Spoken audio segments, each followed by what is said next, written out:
ভাই ভালো। ভালো আছেন? জি। যে কোথায় আসছেন আপনি এখন? এখন আছি মিরপুর 2 নম্বর আসাম মামার দোকানে। আধার নাম্বার গরিবের বুকে। গরিবের কি খাওয়ার জন্য আসছেন আপনি?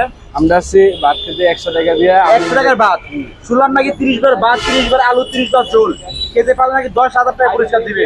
জি। সত্যি কিনা সেটা? এটা সত্যি। সত্যি আপনি পারবেন? চেষ্টা করব, যদি হয় তাহলে হলো। এত 30 প্লেট খাওয়া সম্ভব না। আচ্ছা। চেষ্টা করব।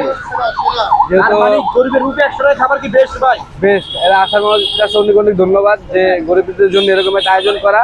তার কাছে মানে আমরা কৃতজ্ঞ, মানে বলার ভাষা নাই যে এত সুন্দর একটা আয়োজন করছে সে। আমরা আগের বারও এসে খেয়ে গেছি।